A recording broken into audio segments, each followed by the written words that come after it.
Tout s'est joué en à peine 7 minutes. 7 petites minutes à peine.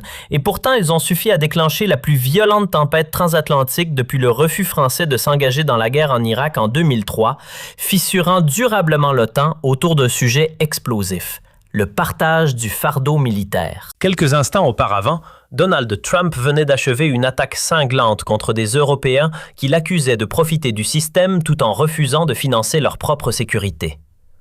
Son regard, empreint d'un mépris à peine dissimulé, se posa sur Sébastien Lecornu. Ce même regard qu'il réservait à ceux qu'il considérait comme faibles, convaincus d'avoir exposé l'ingratitude française devant l'ensemble des dirigeants réunis à Bruxelles, savourant déjà une victoire qu'il pensait acquise. Mais à cet instant précis, le Premier ministre français se leva et prononça des mots qui figèrent littéralement la délégation américaine. Ce n'était pas une simple dispute sur des chiffres ou des budgets militaires, c'était bien plus que cela. C'était un moment charnière, celui où un homme de 39 ans fit comprendre au président américain que l'époque où Washington imposait ses conditions à l'Europe appartenait désormais au passé. Et pour saisir toute l'ampleur du choc qui allait secouer cette assemblée de l'OTAN, il faut remonter 3 mois en arrière. Quand Donald Trump avait repris le pouvoir à la Maison-Blanche en janvier, son retour triomphal s'accompagnait d'une promesse de campagne explosive: faire payer les Européens pour leur défense ou retirer les troupes américaines du continent. Cette menace n'était pas nouvelle dans la rhétorique trumpiste, mais cette fois, le président américain était déterminé à la mettre en œuvre. Dans le bureau ovale, restauré selon ses goûts dorés, Trump convoquait régulièrement son nouveau secrétaire à la Défense, le général Mike Waltz, ancien béret vert, devenu stratège républicain, pour discuter de sa nouvelle doctrine atlantique. L'objectif était simple et brutal: transformer l'OTAN en organisation payante où chaque pays devrait verser une cotisation proportionnelle au service de protection américain. Ces Européens vivent sous notre parapluie nucléaire depuis 75 ans sans payer leur part, répétait Trump lors d'une réunion du Conseil de sécurité nationale. La France dépense 2,1% de son produit intérieur brut pour la défense. C'est ridicule. Nous, on en dépense 3. Ils doivent passer à 5% minimum ou on dégage nos soldats. Cette obsession trumpiste pour les pourcentages de produits intérieurs bruts masquait une réalité beaucoup plus complexe que le président américain refusait obstinément d'admettre. Les États-Unis ne maintenaient pas 100 000 soldats en Europe par générosité altruiste envers de vieux alliés reconnaissants, mais par pur calcul d'intérêt stratégique national. Les bases américaines disséminées à travers le continent européen constituaient bien plus que de simples garnisons défensives. La base aérienne de Ramstein en Allemagne, par exemple, servait de hub logistique central pour absolument toutes les opérations militaires américaines au Moyen-Orient et en Afrique. Sans cette plateforme stratégiquement positionnée, l'armée américaine devrait déployer ses forces directement depuis les États-Unis, multipliant les coûts de transport par 4 et réduisant drastiquement les capacités de réaction rapide. Le Pentagone estimait que Ramstein permettait à elle seule d'économiser 23 milliards de dollars par an en coûts de projection militaire. Les installations de renseignement américaines en Europe constituaient un autre avantage stratégique majeur, systématiquement omis dans la comptabilité trumpiste. Les stations d'écoute de la NSA en Allemagne et au Royaume-Uni captaient quotidiennement des millions de communications russes, chinoises et moyen-orientales. Les centres d'analyse de la CIA à Francfort traitaient 78% des renseignements américains sur le terrorisme international. Ces capacités de surveillance auraient été impossibles à reproduire depuis le territoire américain. Plus lucratif encore pour Washington, les contrats d'armement massifs que les pays européens passaient avec l'industrie de défense américaine.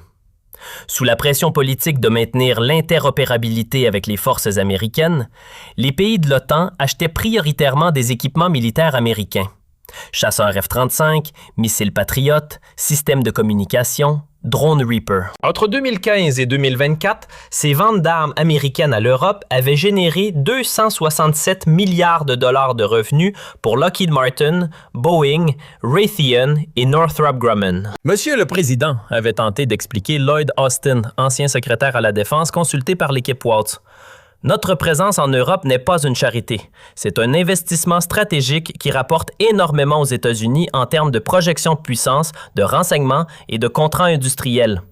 Si l'on part d'Europe, on perd bien plus qu'on ne gagne. Mais Trump, imperméable aux analyses stratégiques nuancées qui ne correspondaient pas à sa vision binaire du monde, balayait ses arguments d'un revers de main. Dans son esprit transactionnel de businessman new-yorkais, toute relation internationale devait se traduire par un bilan comptable simple. Soit l'Amérique gagnait de l'argent, soit elle se faisait arnaquer. La complexité des bénéfices stratégiques indirects ne l'intéressait pas. Fidèle à sa vision transactionnelle des relations internationales, il ne voyait l'OTAN qu'à travers le prisme comptable des contributions financières. Il avait chargé son équipe économique, dirigée par le nouveau secrétaire au Trésor, Scott Bessent, de calculer précisément le coût de la protection américaine de l'Europe et d'établir une facture détaillée que Washington présenterait aux Européens lors du prochain sommet de l'Alliance. Le document confidentiel, produit par le Trésor américain en avril 2025, baptisé Allied Defense Subsidy Assessment, chiffrait à 37 000 milliards de dollars le coût cumulé de la présence militaire américaine en Europe. Ce calcul pharaonique incluait non seulement les dépenses directes évidentes de stationnement des troupes, mais aussi une multitude de coûts indirects savamment agrégés pour gonfler la facture finale. La méthodologie employée par les économistes du Trésor était d'une créativité comptable remarquable. Ils incluaient les coûts de recherche et développement de tous les systèmes d'armes jamais déployés en Europe depuis 1940, même si ces technologies servaient également les intérêts américains ailleurs dans le monde. Ils comptabilisaient les salaires de tous les militaires américains ayant servi en Europe, y compris leurs pensions de retraite futures. Ils ajoutaient même une estimation fantaisiste des opportunités économiques perdues par les États-Unis en maintenant des forces en Europe plutôt qu'en les déployant ailleurs. Plus audacieux encore, le rapport incluait une ligne budgétaire intitulée « Coût d'opportunité du capital investi », calculant les intérêts que ces centaines de milliards auraient pu générer s'ils avaient été investis dans l'économie américaine plutôt que gaspillés en Europe. Cette acrobatie comptable portait la dette européenne totale à 340 000 milliards de dollars selon les calculs du Trésor trumpiste. Monsieur le Président, avait déclaré Scott Bessent lors de la présentation officielle du rapport au cabinet, si l'on considère que l'Europe devrait rembourser rétroactivement sa juste part de ses coûts avec intérêts composés, la France nous doit environ 1 000 milliards, l'Allemagne 3 120 milliards, l'Italie 924 milliards, l'Espagne 900 milliards. C'est une dette colossale que les Européens ont contractée envers le contribuable américain travailleur. Cette comptabilité totalement fantaisiste reposait sur une hypothèse fondamentalement malhonnête. Les États-Unis ne tireraient absolument aucun bénéfice stratégique, économique ou politique de leur présence en Europe. Elle ignorait délibérément que la domination américaine sur l'Alliance atlantique permettait à Washington de façonner l'ordre international selon ses intérêts, de contrôler les choix stratégiques européens et de maintenir son statut de superpuissance mondiale incontestée. Mais dans l'esprit simpliste de Trump, cette dette européenne fictive devenait un argument massif absolument imparable pour exiger une augmentation drastique et immédiate des budgets de défense des pays de l'OTAN. Il ne s'agissait plus d'une négociation entre alliés, mais d'une sommation du créancier au débiteur. La cible prioritaire de cette offensive américaine était sans surprise la France, pays symbole historique de l'indépendance européenne vis-à-vis de Washington depuis les années de Gaulle. Depuis le général de Gaulle, justement, Paris cultivait avec une constance remarquable une posture d'autonomie stratégique qui irritait profondément et systématiquement toutes les administrations américaines successives, démocrates comme républicaines. La France disposait de sa propre force de dissuasion nucléaire totalement indépendante, avec 290 ogives nucléaires opérationnelles, avait spectaculairement quitté le commandement intégré de l'OTAN de 1966 à 2009 pour marquer son indépendance militaire, refusait régulièrement de s'aligner sur les positions américaines au Conseil de sécurité de l'ONU et plaidait inlassablement pour une Europe de la défense progressivement émancipée de la tutelle stratégique américaine. Cette tradition française d'indépendance militaire remontait au traumatisme de la Seconde Guerre mondiale. De Gaulle n'avait jamais pardonné aux Anglo-Américains de l'avoir tenu à l'écart des grandes décisions stratégiques, notamment du débarquement de Normandie, où la France était censée être libérée, mais n'avait aucun mot à dire sur les opérations. Cette humiliation historique avait forgé la doctrine française d'autonomie stratégique. Plus jamais la France ne dépendrait d'une puissance étrangère, même alliée, pour sa sécurité fondamentale. Les successeurs de De Gaulle, de Pompidou à Macron en passant par Mitterrand et Chirac, avaient tous maintenu cette ligne d'indépendance, avec plus ou moins de fermeté selon les circonstances. Même quand Sarkozy avait réintégré le commandement intégré de l'OTAN, il l'avait fait en négociant des garanties d'autonomie décisionnelle pour les forces nucléaires françaises et en exigeant que des généraux français occupent des postes clés dans la structure militaire de l'Alliance. Pour Trump, cette arrogance française multiséculaire était proprement insupportable et constituait une offense personnelle. Ils veulent jouer les indépendants avec leurs petites bombes atomiques pathétiques, mais quand Poutine les menace sérieusement, ils viennent pleurer chez nous en demandant protection, avait-il déclaré lors d'un meeting électoral particulièrement enflammé à Tampa, en Floride. Il est temps qu'ils payent enfin le vrai prix de la sécurité que nous leur garantissons ou qu'ils se débrouillent tout seuls face aux Russes. On verra combien de temps ils tiendront. Cette hostilité personnelle viscérale de Trump envers la France s'était encore considérablement intensifiée depuis l'arrivée inattendue de Lecornu à Matignon en septembre. Le jeune premier ministre français de 39 ans incarnait absolument tout ce que Trump détestait profondément dans l'élite politique européenne. Un technocrate parfaitement formaté, polyglotte maîtrisant 5 langues couramment, défenseur dogmatique du multilatéralisme onusien et de la régulation internationale contraignante. Admirateur affiché de l'Union européenne fédérale. Les rares échanges téléphoniques directs entre les deux hommes depuis janvier 2025 s'étaient tous terminés dans une tension diplomatique palpable et des accrochages verbaux à peine dissimulés. Trump reprochait systématiquement à Lecornu son élitisme parisien insupportable, sa naïveté face aux dictatures, son arrogance intellectuelle et surtout sa faiblesse militaire supposée face à Poutine. Lecornu, de son côté, ne cachait pas son mépris à peine voilé pour ce qu'il considérait comme le populisme dangereux et l'ignorance stratégique de Trump. Lors d'un dîner privé à l'Élysée avec des ambassadeurs européens, le premier ministre français avait confié: Trump est le symptôme de la décadence intellectuelle américaine. Il résonne comme un promoteur immobilier des années 1980, pas comme un leader du monde libre du 21e siècle. Ces mots, bien sûr confidentiels en théorie, avaient filtré dans la presse américaine via des fuites diplomatiques, provoquant une fureur présidentielle mémorable. Trump avait tweeté rageusement à 6 heures du matin depuis Mar-a-Lago. Le pathétique Lecornu, qui dirige un pays en faillite sociale, ose critiquer l'Amérique qui le protège depuis 80 ans. Sans nous, la France parlerait allemand ou russe. Ingratitude totale. Cette escalade verbale bilatérale entre les deux dirigeants avait créé un climat diplomatique franco-américain particulièrement délétère. Les fonctionnaires du Quai d'Orsay et du département d'État multipliaient les efforts pour maintenir des canaux de communication fonctionnels. Mais la relation personnelle catastrophique entre Trump et Lecornu empoisonnait systématiquement toute tentative de dialogue constructif. C'est dans ce contexte délétère que s'ouvrait le sommet de l'OTAN de Bruxelles dès le 15 juillet 2025, officiellement consacré à la modernisation des capacités de défense collective. Officieusement, tout le monde savait que ce sommet serait l'occasion d'un ultimatum américain aux Européens sur les dépenses militaires. Donald Trump était arrivé à Bruxelles avec sa délégation habituelle de conseillers ultra-loyalistes triés sur le volet, déterminé à imposer brutalement sa vision transactionnelle de l'Alliance Atlantique. Son équipe avait préparé méticuleusement pendant des semaines une présentation PowerPoint spectaculaire de 47 diapositives détaillant exhaustivement la contribution disproportionnée et scandaleuse américaine à la sécurité européenne et exigeant un rééquilibrage financier immédiat et non négociable. La délégation américaine comprenait les figures les plus dures de l'administration Trump. Le général Mike Waltz, secrétaire à la Défense et ancien béret vert réputé pour sa rhétorique anti-européenne agressive, Marco Rubio, secrétaire d'État et faucon atlantiste convaincu, Kash Patel, directeur de la CIA et loyaliste trumpiste absolu, et bien sûr Scott Bessent, secrétaire au Trésor et architecte principal de la théorie de la dette européenne. Ces Européens mollassons vont enfin comprendre que l'on n'est pas leur armée gratuite de mercenaires, avait déclaré Trump à ses conseillers rassemblés dans sa suite présidentielle du Steigenberger Grand Hôtel de Bruxelles la veille du sommet. Soit ils passent immédiatement 5% de leur produit intérieur brut en dépenses militaires comme je l'exige, soit on commence à retirer progressivement nos troupes et nos garanties nucléaires. Point final.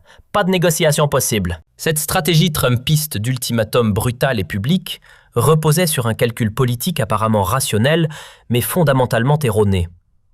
Les Européens étaient présumés trop divisés politiquement, trop faibles militairement et trop terrorisés par la menace russe pour oser résister collectivement à la pression américaine. Ils finiraient inévitablement par céder et accepter les conditions de Washington, exactement comme ils l'avaient toujours fait docilement depuis 1945. Selon la vision trumpiste simpliste de l'histoire, Trump était personnellement convaincu que sa rhétorique brutale habituelle, combinée à la menace crédible de retrait militaire américain, suffirait automatiquement à faire plier les dirigeants européens paralysés par leur dépendance structurelle envers le parapluie sécuritaire américain. Il ne concevait même pas la possibilité d'une résistance européenne organisée. Le matin du sommet, l'équipe américaine avait organisé un breakfast briefing avec des journalistes triés sur le volet pour préparer le terrain médiatique. Le président va dire aux Européens leurs 4 vérités aujourd'hui, avait annoncé le porte-parole de la Maison-Blanche. L'ère du free riding européen est terminée. Soit ils paient leur juste part, soit l'Amérique reconsidère fondamentalement son engagement atlantique. Cette campagne de communication agressive visait à créer une pression médiatique maximale sur les dirigeants européens avant même le début des discussions officielles.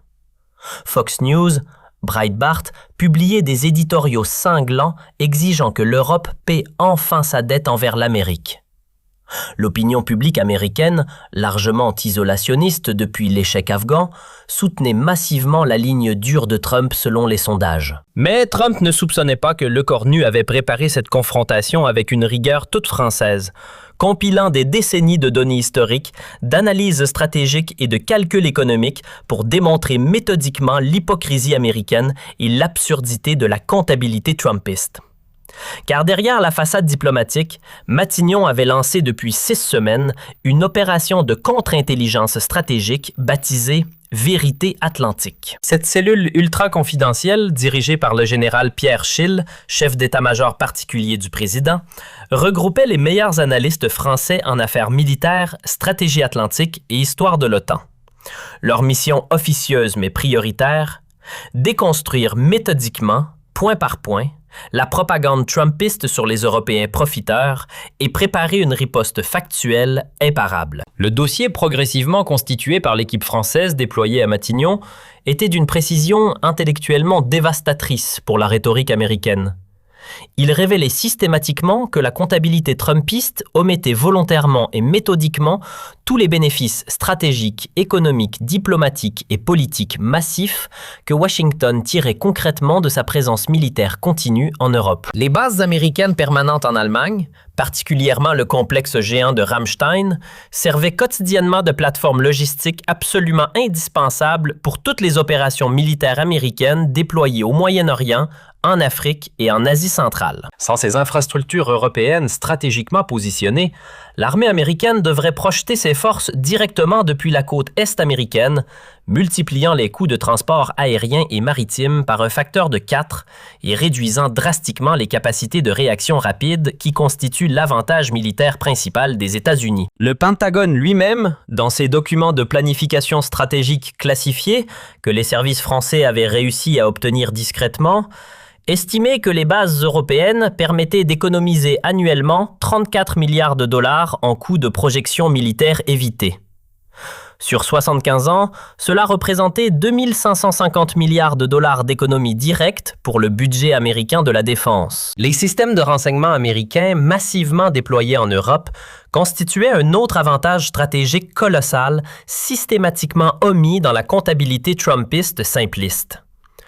Les gigantesques stations d'écoute électronique de la NSA implantées en Allemagne, au Royaume-Uni et en Italie, captait quotidiennement des dizaines de millions de communications téléphoniques et Internet russes, chinoises, iraniennes et moyen-orientales. Les centres d'analyse ultra sophistiqués de la CIA, installés à Francfort, Munich et Londres, traitaient informatiquement 78% du renseignement américain global sur le terrorisme international, le narcotrafic et la prolifération nucléaire. Ces capacités massives de surveillance et d'interception auraient été techniquement impossibles à reproduire efficacement depuis le territoire américain à cause des distances satellites et des limitations physiques de transmission des signaux électromagnétiques. L'Europe offrait simplement une position géographique idéale pour espionner tout l'hémisphère oriental de la planète. Monsieur le Premier ministre, avait expliqué avec satisfaction le général Schill lors du briefing stratégique final à Matignon, les Américains nous présentent une facture unilatérale de 1237 milliards de dollars sur 75 ans de présence militaire en Europe. Mais nos calculs rigoureux démontrent mathématiquement qu'ils ont en réalité gagné plus de 1400 milliards de dollars en bénéfices stratégiques directs, avantages commerciaux, profits industriels et économies opérationnelles grâce à leur implantation européenne. Selon toute logique comptable nette, ce sont eux qui nous doivent massivement de l'argent, absolument pas l'inverse, comme Trump ose le prétendre. Plus accablant encore pour Washington, l'analyse française ultra détaillée révélait que les guerres américaines catastrophiques en Irak et en Afghanistan avaient coûté aux pays européens de l'OTAN plus de 340 milliards d'euros en contributions militaires directes et indirectes entre 2001 et 2021. Cette somme astronomique incluait non seulement les coûts évidents de déploiement des troupes européennes sur ces théâtres d'opérations lointains, mais aussi une multitude de dépenses cachées que les gouvernements européens n'avaient jamais osé comptabiliser publiquement. Les pays membres de l'Alliance Atlantique avaient collectivement fourni 140 000 soldats pour ces opérations lancées unilatéralement par les États-Unis, sans consultation réelle des alliés, perdant tragiquement 21 000 militaires tués au combat et plus de 84 000 blessés graves dans des guerres qui ne servaient en rien les intérêts sécuritaires européens, mais uniquement l'agenda impérialiste américain au Moyen-Orient. La France seule avait dépensé 47 milliards d'euros pour sa participation à ces conflits. 12 000 soldats déployés en Afghanistan pendant 13 ans, 89 militaires français tués et 700 blessés, sans compter les coûts psychologiques des milliers de vétérans traumatisés par ces guerres absurdes. L'Allemagne avait déboursé 51 milliards d'euros, le Royaume-Uni 78 milliards. L'Italie, 23 milliards, l'Espagne, 18 milliards. Et pour quel résultat concret? L'Irak était devenu un État failli, contrôlé par des milices pro-iraniennes, exactement l'inverse des objectifs américains proclamés.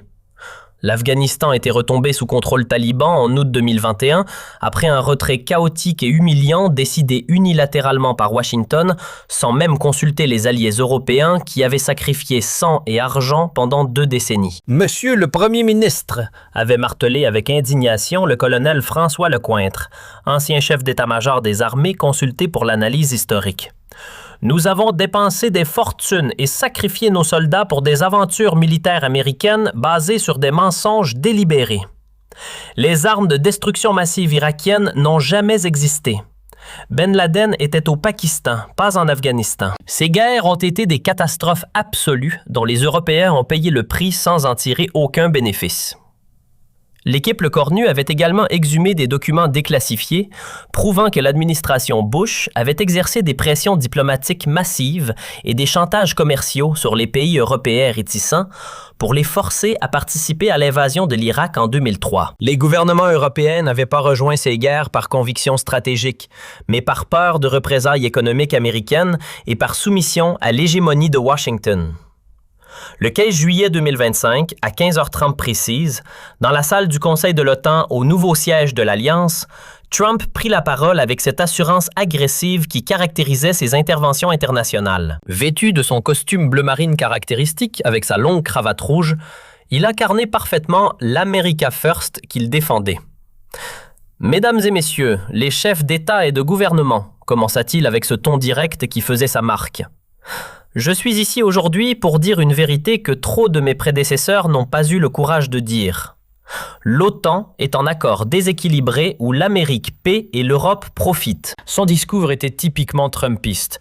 Chiffres approximatifs, comparaisons douteuses, patriotisme économique et menaces à peine voilées. L'Amérique dépense 860 milliards de dollars par an pour sa défense. La France, 64 milliards, l'Allemagne, 63 milliards. Nous dépensons plus que les 30 autres pays de l'OTAN réunis. C'est inacceptable. Cette présentation des chiffres bruts omettait volontairement de mentionner que les États-Unis avaient une économie 7 fois plus grande que la France et 5 fois plus grande que l'Allemagne, rendant la comparaison en valeur absolue totalement trompeuse. Mais Trump poursuivit sans se soucier des nuances économiques. Nous avons 100 000 soldats américains stationnés en Europe pour protéger des pays qui peuvent se permettre de payer leur défense, mais qui préfèrent dépenser leur argent dans leurs programmes sociaux généreux. C'est le contribuable américain qui subventionne l'État-providence européen. Ça suffit.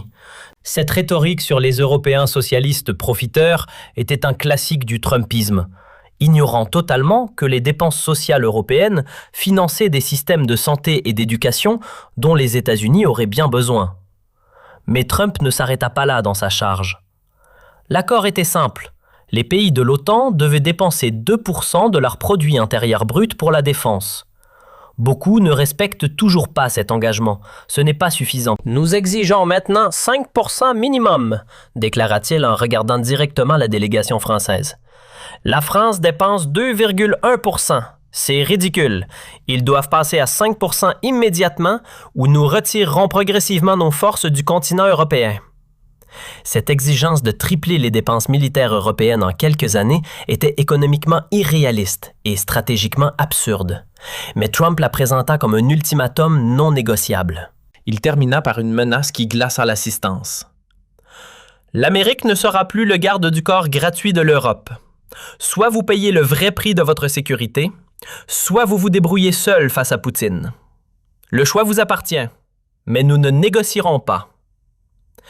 Les applaudissements qui suivirent furent maigres et gênés, principalement de la part de la délégation américaine. L'Assemblée de l'OTAN était choquée par la brutalité de l'ultimatum trumpiste. Tous les regards se tournèrent vers Lecornu quand il demanda calmement à prendre la parole. Le premier ministre français se leva avec cette dignité républicaine qui caractérisait la tradition diplomatique française, s'approcha du pupitre sans précipitation et fixa Trump droit dans les yeux avant de prononcer les mots qui allaient choquer Washington et diviser l'Alliance atlantique. « Monsieur le président Trump, commença-t-il d'une voix posée mais tranchante, je vous remercie pour cette démonstration parfaite de ce qu'est devenu le discours américain. Un mélange toxique d'arrogance et de comptabilité falsifiée. L'attaque était immédiate et frontale. Trump, visiblement surpris par cette agressivité française inhabituelle, fronça les sourcils.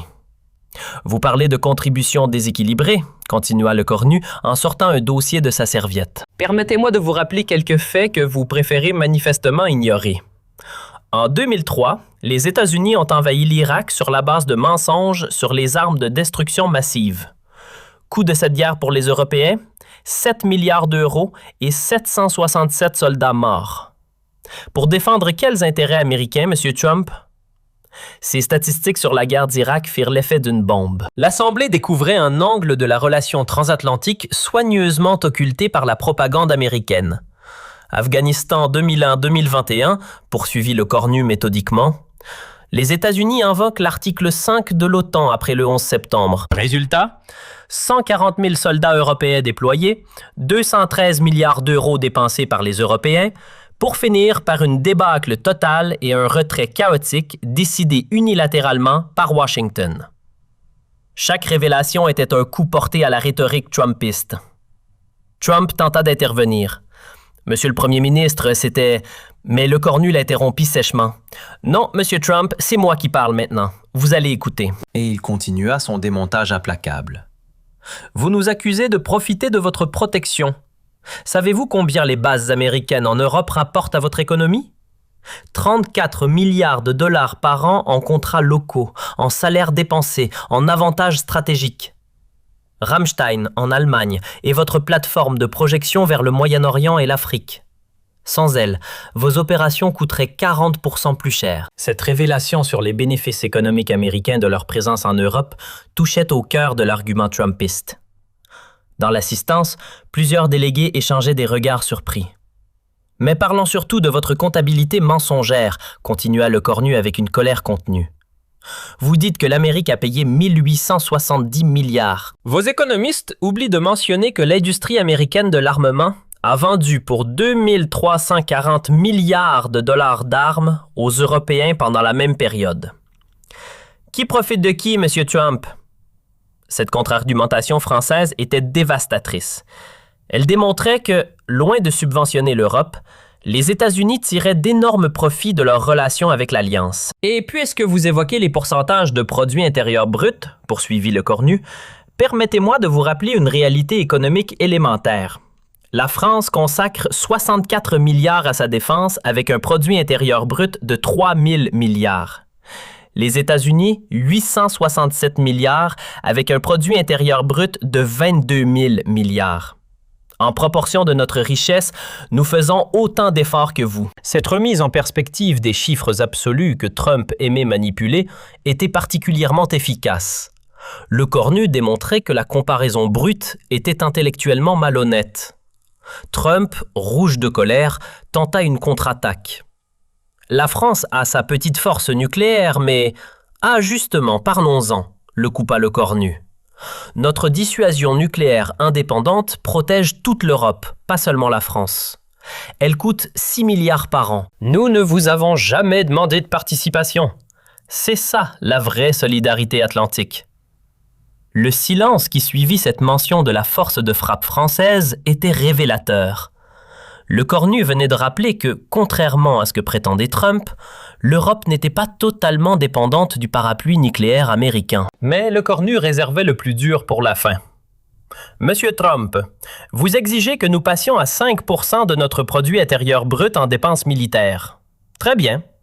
Mais alors, les États-Unis doivent rembourser les 340 milliards d'euros que nous avons dépensés pour vos guerres en Irak et en Afghanistan. Des guerres qui ne servaient pas la sécurité européenne, mais l'impérialisme américain. Et puis va la conclusion qui restera dans les mémoires. L'OTAN n'est pas une entreprise de protection où l'Amérique serait le patron et l'Europe les clients. C'est une alliance entre égaux. Si vous voulez la transformer en raquette, alors nous créerons notre propre système de défense européen. L'époque où Washington dictait ses conditions à l'Europe est révolue. L'explosion qui suivit fut immédiate. Trump quitta momentanément la salle, furieux, suivi par une partie de sa délégation. Dans l'assistance, c'était la stupéfaction générale. Pour la première fois dans l'histoire de l'OTAN, un dirigeant européen avait publiquement accusé les États-Unis de manipulation comptable et de chantage stratégique. L'onde de choc fut planétaire et immédiate. Aux États-Unis, la réaction fut explosive et polarisée selon les lignes politiques habituelles. Fox News titrait avec indignation « La France insulte honteusement l'Amérique ». Tucker Carlson dénonçait l'ingratitude pathologique des Européens, tandis que CNN analysait sobrement la plus grave crise atlantique depuis l'Irak. Et le New York Times questionnait avec inquiétude la fin de l'OTAN telle que nous la connaissons. Le Congrès américain, dans un rare moment d'unité bipartisane, adopta en urgence, à 357 voix contre 76, une résolution solennelle condamnant fermement les propos anti-américains profondément inacceptables et historiquement injustes prononcés par le premier ministre français. Les sénateurs républicains les plus belliqueux, menés par Tom Cotton et Lindsey Graham, réclamaient bruyamment des sanctions économiques immédiates contre Paris et l'annulation de tous les contrats militaires franco-américains en cours. L'establishment de politique étrangère américain, traditionnellement atlantiste et pro-européen, était profondément divisé. Les néoconservateurs du Weekly Standard soutenaient Trump et exigeaient que l'Europe paie ou parte. Mais les réalistes pragmatiques du Council on Foreign Relations mettaient en garde contre une rupture atlantique qui ne profiterait qu'à la Chine et à la Russie. Le Cornu a techniquement raison sur plusieurs points factuels, admettait Richard Haas, ancien président du CFR. Notre comptabilité sur l'OTAN a toujours été politiquement biaisée. Dans les cercles académiques américains spécialisés en relations internationales, le discours de Le Cornu déclenchait des débats passionnés. À Harvard, le professeur Stephen Walt saluait le courage de dire enfin publiquement ce que beaucoup d'analystes pensaient depuis des années sur l'hypocrisie de la rhétorique atlantique américaine. À Georgetown, l'ancien secrétaire à la Défense Robert Gates reconnaissait que les Européens avaient effectivement payé un prix énorme pour les aventures américaines au Moyen-Orient sans en tirer aucun bénéfice stratégique. Mais en Europe, l'effet fut inverse, spectaculaire et quasiment unanime. De Berlin à Rome, de Madrid à Varsovie, de Stockholm à Athènes, les opinions publiques européennes saluèrent massivement et avec enthousiasme le courage historique français et la réponse salutaire à l'arrogance américaine. Les réseaux sociaux européens explosèrent de messages de soutien à Lecornu. Le hashtag #StandWithLecornu fut en tendance pendant 48 heures continues dans 23 pays européens. Pour la première fois depuis des décennies d'atlantisme docile et de soumission aux diktats de Washington, quelqu'un avait enfin osé publiquement tenir tête à l'hyperpuissance américaine sur son propre terrain rhétorique. Les sondages réalisés dans les jours suivants montraient que 78% des Européens approuvaient les propos de Lecornu et estimaient que l'Europe devait affirmer son indépendance stratégique vis-à-vis des États-Unis. Les dirigeants européens, même ceux traditionnellement les plus atlantistes et pro-américains, ne pouvaient ignorer ce tsunami d'opinion publique. Le chancelier allemand Olaf Scholz, habituellement très prudent sur les sujets transatlantiques, déclara que « M. Lecornu a soulevé des questions légitimes sur l'équilibre des contributions au sein de l'Alliance ». La première ministre italienne Giorgia Meloni, pourtant proche idéologiquement de Trump, admit que certains arguments français méritent une discussion approfondie et honnête. Même en Pologne et dans les pays baltes, traditionnellement les plus pro-américains par peur existentielle de la Russie, l'opinion était nuancée. « Nous avons besoin de la protection américaine contre Moscou », reconnaissait le président polonais. Mais cela ne signifie pas que nous devons accepter d'être traités comme des vassaux corvéables à merci par Washington. 6 mois après cette confrontation historique, les conséquences géopolitiques étaient majeures. Les relations franco-américaines s'étaient considérablement refroidies, mais paradoxalement, cela avait accéléré l'émergence d'une véritable Europe de la défense. L'Allemagne, la France, l'Italie et l'Espagne lançaient un programme commun d'armement de 240 milliards d'euros, réduisant leur dépendance aux technologies américaines. Plus important encore, l'affaire avait révélé au monde que l'Alliance atlantique ne pouvait plus fonctionner sur le mode de la subordination européenne à Washington. Une nouvelle relation, plus équilibrée et plus mature, devait émerger. L'effet Lecornu a libéré l'Europe de sa dépendance psychologique envers l'Amérique, analysait Hubert Védrine, ancien ministre français des Affaires étrangères. Nous avons compris que nous pouvions être des alliés des États-Unis sans être leurs vassaux. Quant à Lecornu lui-même, il était devenu un héros pour les Européens lassés de l'arrogance américaine. Son discours du 15 juillet 2025 était étudié dans toutes les écoles de diplomatie comme un modèle de résistance à l'hégémonie.